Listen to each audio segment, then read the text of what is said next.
우리 목사님께서 오늘 전해주실 말씀을 제가 먼저 봉독해 드리고 함께 청하여 말씀 듣겠습니다. 말씀은 마태복음 9장 1절 2절 그리고 18절 31절입니다.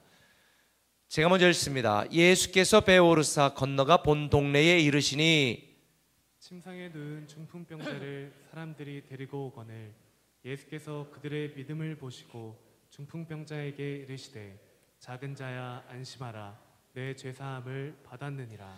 예수께서 이 말씀을 하실 때에 한 관리가 와서 절하며 이르되 내 딸이 방금 죽었사오나 오셔서 그 몸에 손을 얹어 주소서 그러면 살아나겠나이다 하니 예수께서 일어나 따라가시매 제자들도 가더니 12해 동안이나 혈루증으로 앓는 여자가 예수의 뒤로 와서 그 겉옷가를 만지니 이는 제 마음에 그 겉옷만 만져도 구원을 받겠다 함이라. 예수께서 돌이켜 그를 보시며 이르시되 딸아 안심하라 내 믿음이 너를 구원하였다 하시니 여자가 그 즉시 구원을 받으니라.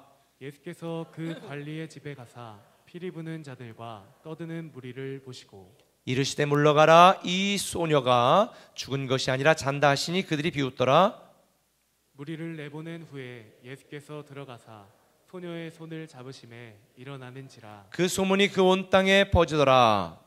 예수께서 거기에서 떠나가실새 두 맹인이 따라오며 소리질러 이르되 다윗의 자손이여 우리를 불쌍히 여기소서 하더니 예수께서 집에 들어가심에 맹인들이 그에게 나오거늘 예수께서 이르시되 내가 능히 이 일할 줄 믿느냐 대답하되 주여 그러하오이다 하니 이에 예수께서 그들의 눈을 만지시며 이르시되 너희 믿음대로 되라 하시니 그 눈들이 밝아진지라. 예수께서 엄히 경고하시되 삼가 아무에게도 알리지 말라 하셨으나 그들이 나가서 예수의 소문을 그 온 땅에 퍼뜨리니라. 네, 우리 이 시간 고세니 박사님 나오셔서 말씀 전해 주실 때에 큰 은혜 받으시길 바랍니다. 우리 큰 환영의 박수 보내주시길 바랍니다. 굿모닝, 안녕하세요. 오랜만에 꿈의 교회를 오니까 기분이 엄청 좋아요.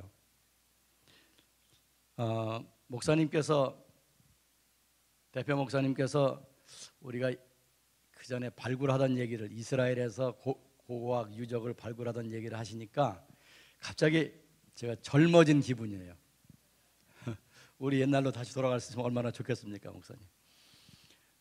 서울에서 또 그리고 미국에서 우리 꿈의 교회가 승승장구하는 얘기를 듣고 또 뉴스도 듣고 또 신문도 읽고 늘 궁금했어요.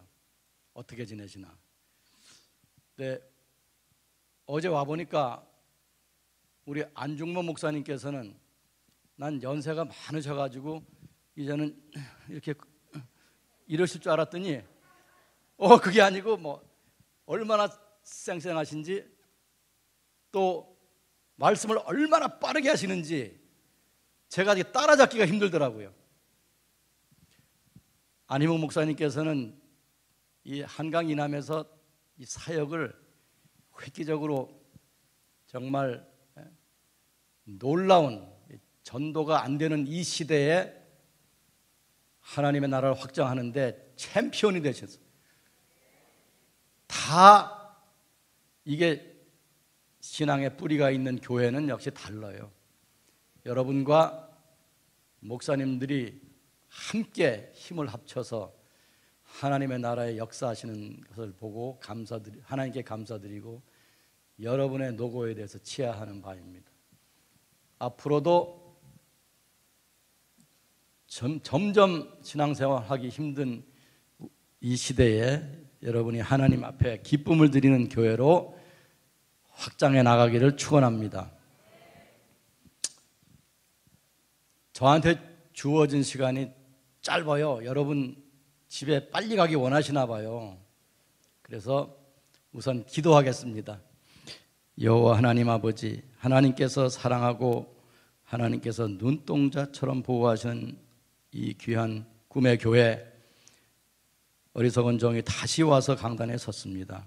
아버지 하나님, 우리가 주의 말씀을 통해서 하는 이 교제가 은혜로운 교제가 되게 하시고 우리의 믿음이 강력해지는 예배가 되게 하옵소서. 이 교회 주신 은혜가 만사오니 앞으로도 대한민국에 꼭 필요한 교회, 세계의 하나님의 나라를 확장하는 교회가 되도록 날마다 역사하옵소서. 세우신 목사님들과 귀한 성도들을 통하여 하나님의 나라가 크게 번영하기를 원합니다. 예수님의 이름으로 기도하옵나이다. 아멘. 여러분, 우리의 삶 속에서 제일 중요한 게 뭐예요? 가족 구성원 간에 제일 중요한 게 뭐예요? 남편과 아내 사이에 제일 중요한 게 뭐예요? 정부와 국민 사이에 제일 중요한 게 뭐예요? 하나님과 우리 사이에 제일 중요한 게 뭐예요? 그건 믿음이에요. 제가 시간이 없기 때문에 답을 다 드리면서 얘기를 하는 거예요. 네. 남편과 아내 사이에 믿음이 깨지면 같이 살 수 없는 거예요. 부모와 자식지간에 믿음이 깨지면, 정부와 국민 사이에 믿음이 깨지면 나라 망하는 거예요. 하나님과 우리 사이에 제일 중요한 게 뭐냐? 그 믿음인 거예요. 아무도 아멘도 안 하시네. 다시 하겠습니다. 하나님과 우리 사이에 제일 중요한 거는 믿음인 거예요. 믿음 하나 가지고 우리가 사는 거예요. 믿음 하나 가지고 하나님이 주시는 모든 복을 받아서 누리는 거예요.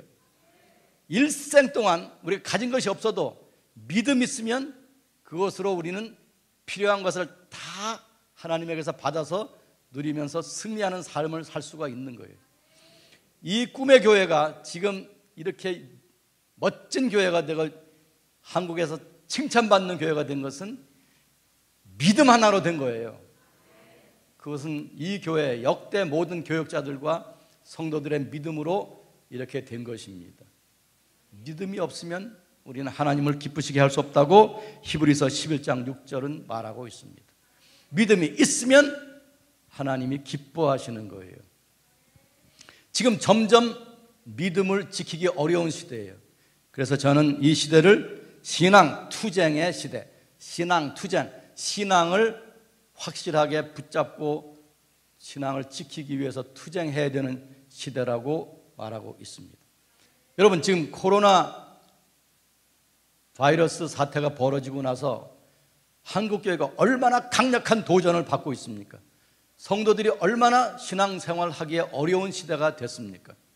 저는 서울에서 제가 3월까지는 미국에서 교수하다가 4월부터 서울에 와 있는데 미국이건 한국이건 이 바이러스 때문에 교회 신앙생활, 가정 신앙생활, 사회에서 신앙생활 하는 것이 굉장히 어렵습니다. 무슨 모임을 하지 말아라, 친밀한 미팅을 하지 말아라, 소그룹 미팅 하지 말아라, 성경 공부하지 말아라, 음식 같이 먹지 말아라, 하지 말라는 것 천지예요. 언제 우리가 그런 것에 순종하며 살았습니까? 그 영상 예배 보라고 하니까 영상으로 예배를 보는데 집에서 영상 예배 보는 사람들이 우리처럼 이렇게 단정하게 입고 와서 앉아서 예배 보는 게 아니라 그냥 파자마 바람으로 아버지 시간 됐어요. 그래요. 텔레비 틀어놔. 그럼 그 앉아서 소파에 앉아가지고 또 오줌 마려면 또 화장실 갔다가 또 누가 전화 오면 또 전화도 받고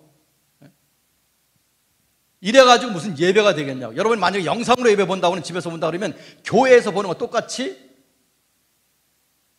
옷 깨끗하게 차려입고 교회 오는 시간이 절약되니까 얼마나 좋아요. 그 시간에 더 깨끗하게 차려입고 앉아서 온 식구 앉아가지고서 예배 처음부터 끝까지 움직임이 없이 예배를 봐야 돼요. 그래야 영상으로 예배 보는 것도 의미가 있는 겁니다. 하여튼 신앙생활 하기 힘든 때예요. 우리는 믿음이 흔들리면 안 됩니다. 이때에. 이럴 때일수록 예배 실력하고 더 하나님 앞에 나아가고 하나님 보실 때 너 참 잘하고 있다 하는 칭찬받는 우리 모두가 되어야 될 줄로 믿습니다. 하나님과 우리 사이에 제일 중요한 건 믿음이에요. 저는 저희 집사람은 미국 사람이에요. 지난번엔 제가 혼자 왔지만은 이번엔 데려왔어요. 저 머리카락은 저 색깔이 저 금빛이 나는데 저 물들인 거 아니에요. 저 오리지널이에요. 둘이서 이제 한국 아이들 둘을 입양해가지고 갓난 애기들 입양해서 길러서 지금 큰 애는 남자애는 이제 27살, 23살에 결혼해가지고 27살 애들 둘을 낳았어요. 걔가 국민학교 초등학교 5학년 때부터 결혼해라 해가지고 23살에 결혼시켰어요. 일찍 결혼해가지고 지금 잘 살아요. 둘째는 바이올린, 세계적으로 바이올린 잘하고 다니는데 25살 이제 내년에 결혼한다고 그러니까 빨리빨리 결혼하라는 거예요. 왜 결혼 안 하고 늘어졌다가 40대 가지고 결혼해가지고 힘들어하냐고요. 근데 얘네들이 20몇 년을 지금 살아도 전부 저한테 다 받아 쓴 거예요. 먹을 거, 입을 거, 뭐 쓸 거, 뭐 신발이니 뭐니 뭐 다 놀러 가면 비행기 표니 뭐니 다 저 학교 가면 등록금은 다 제가 해요. 뭐든지 다 제가 해줬어요. 걔들을 제가 낳지 않았어요. 그래도 내가 다 해줬어요. 못담서요. 왜 그런 거죠? 나보고 아버지라고 하니까 아버지와 자식 간에 믿음이 생겨서 그 믿음 때문에 다 해준 거예요. 우리 옆집에는 우리 애들보다 더 훌륭한 애들 있어요. 걔들은 나를 뭐라고 불러요? 아저씨라고 불러요. 그럼 내가 아무것도 안 해줘요. 왜? 걔들하고 나 사이에는 뭐가 없어요? 믿음이 없는 거예요. 믿음이 중요한 거예요. 아멘도 안 하네. 아유, 참네. 그래서 우리는 이 시대에 하나님과 나 사이의 믿음을 튼튼하게 만들어야 돼요.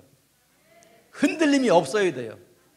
무슨 바이러스 사태니, 무슨 뭐 정부가 뭐라고 하니, 뭐 누가 뭐라고 하니 상관없어요. 우리는 믿음으로 나가야 돼요. 하나님 앞에 서야 돼요. 오늘 이 믿음을 보니까, 오늘 읽은 성경 본문의 믿음을 보니까 네 가지 예가 나와 있어요. 네 가지 사건이 있는데 그 사건을 정리를 해보니까 두 가지로 정리가 돼요. 하나는 자기가 믿음이 있어서 하나님께 은혜를 받은 사람, 자기가 믿음이 있어서 하나님의 기적을 체험한 사람, 자기가 믿음이 있어서 자기 문제 해결된 사람. 또 한 종류는 나는 믿음이 없는데 다른 사람 믿음으로 내 문제 해결된 사람. 자기는 믿음이 없는데 다른 사람의 믿음으로 그 사람의 문제가 해결되고 기적이 일어나 하나님께서 기적을 베풀어 준 사람. 이게 두 가지인 거예요. 우리가 믿음이 있어야 된다. 자기 믿음으로 자기가 구원받는다 그래요. 그건 맞는 말이에요. 자기가 믿음이 있어야 하나님의 구원을 받아 영원한 나라에 들어갈 수 있는 거예요. 근데 이 세상 사는 동안에 생기는 문제들은 내가 믿음이 있거나 아니면 내 옆에 있는 사람이 믿음이 있으면 해결이 될 수가 있는 거예요. 아내가 믿음이 좋으면 그 가정 걱정 안 되는 거예요. 남편이 신앙이 약하거나 없거나 아이들이 신앙이 안 좋아도 엄마가 신앙이 강하면 하나님께서 엄마의 기도를 통해서 그 가정이 기적을 체험할 수 있는 거예요. 문제가 해결될 수 있는 거예요. 반대로 남편이 믿음이 좋든지 부모님은 믿음이 안 좋은데 자녀들이 믿음이 좋든지 우리 집이 그랬어요. 우리 아버지는 믿음이 없는데 제가 믿음이 좋은 거예요. 이제 그 얘기를 시작하면 3시간이 필요한데 오늘 못하는 거예요. 그러니까 누군가가 믿음이 좋아야 돼. 그 집안에 한 사람이라도 믿음 좋은 사람이 있으면 그 집은 걱정 안 해도 되는 거예요. 할렐루야. 이제부터 아멘이 나오니까 이제 발동이 걸린 거예요.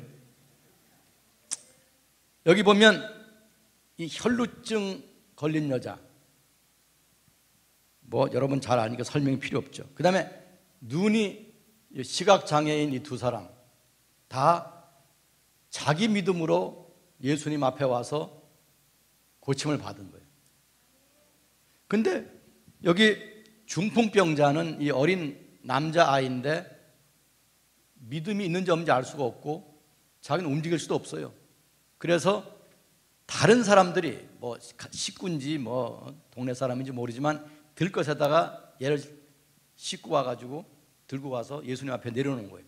말하기도 전에 예수님이 본문에 뭐라고 됐냐면 그들의 믿음을 보시고, 그들은 누구냐? 이 중풍병자 아이를 데리고 온 사람들, 그 사람들의 믿음을 보시고 그 아이를, 중풍병을 완전히 낫게 해주신 거예요. 그 다음에 이 죽은 여자아이, 이 여자아이가 죽었어요. 희망이 없는 거예요. 그러니까 얘가 믿음이 있는 건 아니야. 죽었기 때문에 뭐 말도 할 수 없으니까. 그런데 이 아이를 살려달라고 누가 예수님께 왔죠? 아버지가 온 거예요. 아버지가 예수님 앞에 와서, 예수님, 제 딸이 조금 전에 죽었습니다. 예수님 오셔서 손을 얹어주시면 이 아이가 살겠습니다 하고 온 거예요. 그러니까 아버지의 믿음을 보고 예수님이 그 아이를 죽은 데서 살린 거예요. 그러니까 이건 믿음이, 네가 믿음이 있든지 내가 믿음이 있든지 하여튼 믿음이 있어야 돼요. 그래서 오늘 제 설교 제목이 뭐죠? 오늘 설교 제목이 뭐죠?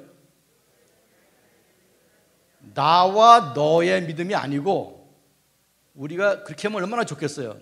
나와 너가 둘 다 믿음이 있으면 뭐 그건 최고죠. 근데 그렇지 않더라도 나 또는 너의 믿음을 보시고 역사하시리라. 누가 역사하는 거예요?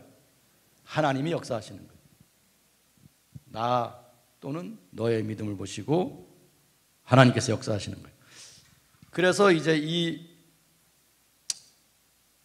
네 가지 사건을 이렇게 두 가지로 분류를 해놓고 이걸 가만히 들여다보니까 놀라운 진리가 있더라고요. 제가 발견한 진리를 제가 시간 나는 데까지 이제 말씀을 드리겠어요. 오늘 보니까 그 목장 교재에다가 제가 지금 답을 다 드리는 거예요. 이제 목장 교재 쓰시면 돼요. 1. 여기서 제가 발견한 진리가 뭐냐면 1. 예수님께서는 불쌍한 사람들을 그냥 넘어가지 않으시고 반드시 주목하시고 그 문제를 해결해 주셨다는 거예요. 예수님은 불쌍한 사람들의 문제를 해결해 주셨다. 그게 1번인 거예요. 예수님 앞에서 항상 겸손해야 돼요. 예수님 앞에 주여 도와주옵소서, 함께하옵소서, 내 불쌍한 상황을 돌아보옵소서. 고생하며 기진맥진한 사람들을 예수님은 결코 그냥 지나가지 않으셨어요. 억울한 일을 당한 사람들 예수님은 그냥 지나가지 않았어요. 사회적인 약자들 하나님은 능력을 베풀어 주셨어요. 슬픔을 당한 사람들, 병마에 고통당하는 사람들 예수님은 고쳐주셨어요. 의사가 손들은 사람들 하나님은 예수 그리스도의 능력을 통해서 기적을 베풀어서 고쳐주시는 거예요. 불쌍한 사람들 앞에는 하나님이 약하셔요. 그러니까 교회에 나와서 엎드려서 울고 기도하는 것은 복받을 수 있는 첩경이 되는 거예요. 왜 저렇게 우냐? 천사들이 그러는 거예요. 모르겠어요. 항상 울어요. 야, 좀 사정을 알아봐라. 문제가 있답니다. 그거 해결해 줘버려라. 하나님 해결해 줘버려라 그러시는 거예요. 여러분, 하나님 앞에 나와서 하나님 나한테 해준 게 뭐 있어요? 절대 그러지 마세요. 하나님, 나를 불쌍히 여겨 주옵소서. 두 번째로, 믿음이 있으면, 이미 아는 대로 믿음이 있으면, 내 믿음이 있으면 주변 사람들이 덕을 볼 수가 있어요. 그죠? 그래서 나를 위한 것뿐만이 아니라 내 옆에 있는 사람들을 위해서 내 믿음을 행사하는 게 중요해요. 내 믿음을 가지고 하나님 앞에 간구하는 게 중요한 거예요. 그래서 가족을 위해서 기도를 끊임없이 해야 됩니다. 포기하지 마셔요. 아들을 위해서, 딸을 위해서, 남편을 위해서, 아내를 위해서, 부모님을 위해서 하는 기도가 포기하면 돼요. 믿음을 가지고 기도하시기를 바랍니다. 교회를 위해서 기도하시기 바랍니다. 교회를 위해서 여러분이 기도했기 때문에 이렇게 훌륭한 교회가 된 거예요. 앞으로도 더 기도해야 돼요. 형제 자매들을, 교회에 있는 형제 자매들을 위해서 기도하죠. 장로님들을 위해, 직분자들을 위해서 기도하죠. 여러분의 담임 목사님과 목회자들과 대표 목사님과 원로 목사님 위해서 기도하시는, 그 기도를 하나님이 기쁘시게 받으시는 거예요. 우리 나라에 대해서 기도하시는 걸 수업하면 안 돼요. 기도를 끊임없이 하시기 바랍니다. 이 사회가 더러워지고 이 사회가 믿을 수 없는 사회가 되고 뭐 정부가 뭐 어쩌고 저쩌고 그런 말을 하는 것도 뭐 필요할 때도 있겠지만은 더욱 중요한 것은 기도하는 거예요. 이 나라를 위해서 기도하는 거예요. 이 나라를 위해서 기도하시기를 바랍니다. 공주시를 위해서 기도하고,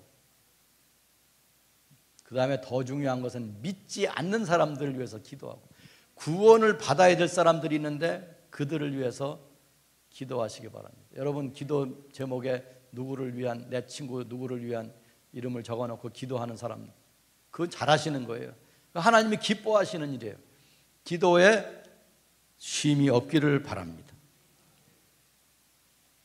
세 번째로는 절박한 상황에서 기도하는 것을 예수님은 결코 물리치지 않아요.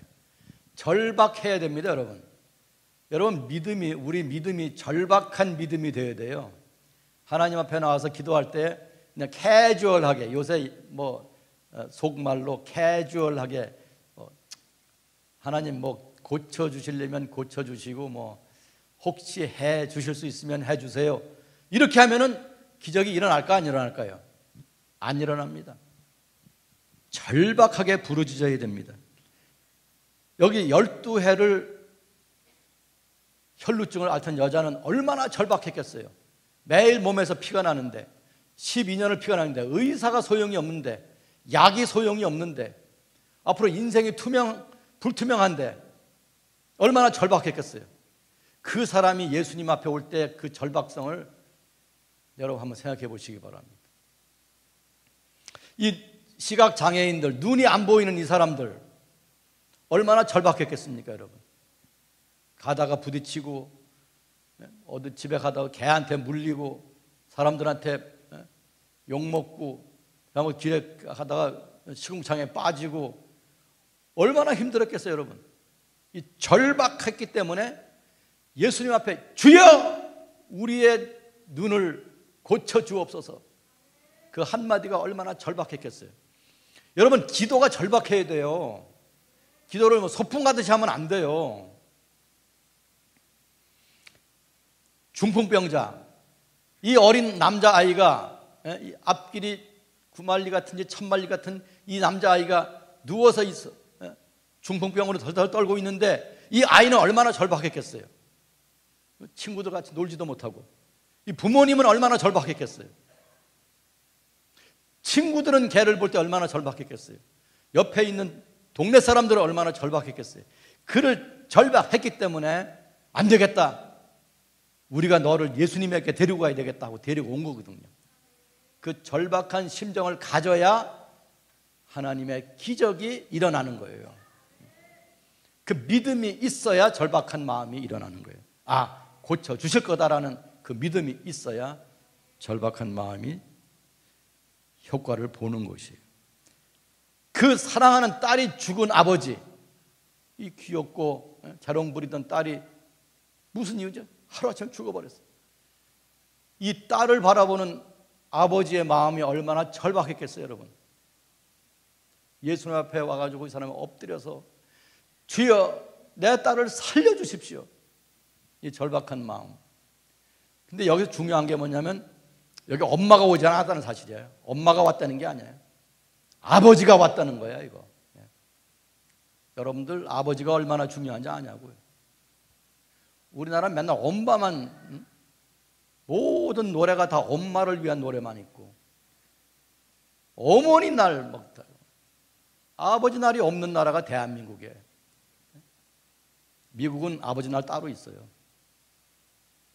그래서 아버지들이 섭섭하다 하니까 아버지 날을 따로 만들어주지 않고 어머니 날 옆에다가 어버이날이라 그래가지고 슬쩍 끼워놓고서는 또 노래는 또 엄마 노래만 부르는 거예요.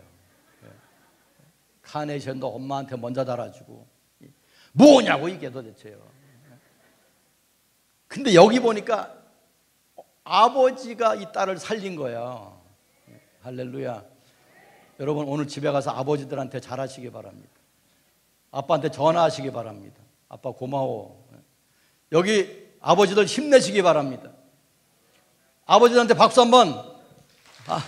아버지들한테 박수 한번 했어요. 아버지들한테 박수 한번 했어요. 세상에 아버지 날이 없는 불쌍한 고아들 같은 우리 아버지들, 오늘 박수 받았으니까 힘내시기 바랍니다. 이 아버지가 얼마나 절박했냐고요. 그 아버지의 애원을 듣고 예수님이 그 딸을 살려줬잖아요. 여러분 기도할 때 절박하게 하시기 바랍니다. 저는요,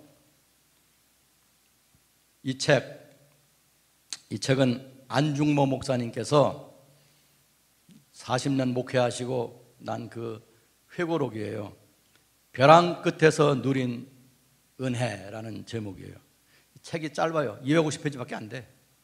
아마 목사님이 막 쓰셨으면 아마 500페이지는 될 만큼 얘기가 많겠지만은 절제를 하셔가지고 250페이지. 제가 어젯밤 6시부터 딱 앉아가지고 밤 11시까지, 이게 짧은 책이니까 딱 독파를 했어요.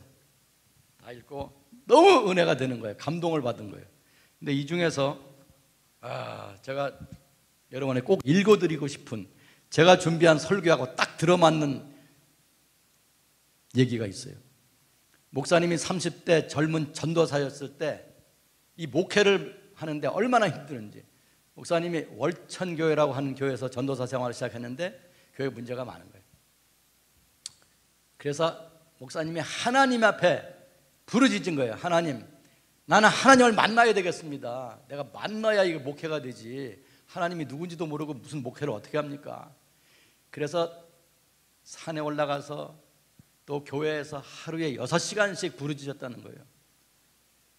그 절박한 심정으로 능력을 받아야 뭐 목회를 하든지 뭘 하나님의 일을 하든지 할 텐데 하나님 나를 도와주십시오. 그리고 저녁에는 교회에서, 그리고 자기 교회 성도들 앉혀놓고 부흥회를 하는 거예요. 그렇게 기도를 엄청나게 하는데 5시간, 6시간 동안 교회 마룻바닥에서 엎드려서 기도하고 산에 가서 기도하고 하는데 하루는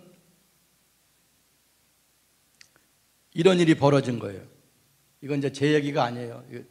안중만 목사님의 얘기예요. 여러분이 이 책 이거 어디서 사는지 모르지만 사서 보시기 바랍니다. 이거 아주 신앙적으로 도움되는 얘기가 많아요. 그리고 다른 그 성도들의 얘기도 나오는데 여러분 신앙에 도움되는 얘기들. 그날은 어머니와 장모님도 참석하셨대요. 그 예배 때. 그래서 설교를 하고 계시는데 지금 제가 읽겠습니다. 갑자기 내가 서 있는 강단이 지진이 난 것처럼 요란하게 흔들리기 시작했다. 그러더니 하늘에서 내 가슴속과 온 몸으로 훅 하는 강한 바람 소리와 함께 큰 힘이 쫙 내 마음 중심에 임하였다. 나는 마음과 몸이 강철같이 굳어지고 양 어깨에는 큰 지구를 둘러맨 채 무거운 줄도 모르고 돌아다니는 신기한 하나님의 능력을 체험하였다. 환상을 보신 거예요. 그때 온 교회 건물과 마룻바닥이 큰 지진이 난 것처럼 흔들리기 시작하였다. 온 교회 안은 강한 태풍이 부는 것처럼 소란스러워졌다. 교회 안 가득히 불길 같은 것이 휘몰아치고 통성으로 기도하던 교인들이 모두 가슴을 치고 눈물, 콧물을 흘리면서 마룻바닥을 뒹굴기 시작했다. 나는 이러한 광경을 바라보며 강단 위에서 어찌할 줄 모르는 채 기도하고 있었는데 갑자기 누군가 보이지 않는 손이 내 손을 꽉 잡으셨다. 그러더니 마룻바닥에서 몸부림치며 눈물 콧물 흘리며 회개하는 교인들 사이로 나를 끌고 돌아다니며 주먹으로 머리와 등을 치면서 회개하도록 호통치며 안수를 하게 했다. 나는 너무나 무서워서 더 이상 감당할 수가 없었다. 그래서 얼른 강단 위로 올라가 강단 위에 있는 의자를 붙잡고 무릎을 꿇고 울부짖었다. 하나님 그만하세요. 하나님 제발 그만하세요. 그만, 제발 저 좀 살려주세요. 제가 건방지게 하나님을 만나자고 한 것이 잘못이었습니다. 제가 잘못했습니다. 제발 용서하시고 살려주세요. 어마어마한 체험을 하신 거예요. 그런 절박한 목회라고 하는, 사람의 영혼을 구한다고 하는 것에 절박한 그 기도가 있었기 때문에 오늘 이 꿈의 교회가 공주와 세종과 대한민국과 세계를 향하여 복음의 역사를 감당하고 있는 거예요. 오늘 갑자기 2021년에 여러분이 잘해서 된 게 아니라, 물론 여러분 잘하고 계시지만은 이 강력한 신앙의 뿌리가 있었기 때문에 이 교회는 앞으로도 하나님의 역사를 크게 일으킬 교회가 될 줄로 믿습니다. 여러분, 절박한 기도 하나님이 들으신다는 사실을 잊지 마시기를 바랍니다. 네 번째로, 하나님은 예배하는 행위를 보시면 이제 시간이 별로 없어요. 하나님은 감동을 받으셔요. 예배하는 걸 보시면, 여러분, 우리가 예배를 허술하게 하면 안 돼요. 예배할 바에는 전심을 다해서 해야 돼요. 찬양도 전심을 다해서 부르고 기도도 전심을 다해서 기도를 하고. 예배는 뭐냐? 첫째는 예수님 앞에 나오는 것 자체가 예배예요. 여러분이 교회 오기 위해서, 예배 보기 위해서 집을 떠날 때부터 벌써 예배가 시작된 거예요. 여러분이 오고 있는 그 과정이 다 예배인 거예요. 여기 이 사람들은 다 예수님 앞에 나왔어요. 예수님 앞에 나오는 것이 예배인 거예요. 여러분이 교회 예배하러 오려고 교회를 떠나는 순간, 집을 떠나는 순간에 하나님은 보고 계신 거예요. 여러분이 영상 예배 보기 위해서 준비하고 있을 때에 그때 하나님은 보시고 마음이 부드러워지시는 거예요. 사랑하는 마음이 생기는 거예요. 두 번째로, 예수님의 능력을 믿는 것이 예배의 절정인 거예요. 예수님이 그 눈먼 사람들에게 물어봤죠. 너희는 내가 너희들의 눈을 고칠 줄로 그런 능력이 있는 걸로 믿느냐? 그들이 믿습니다 그랬거든.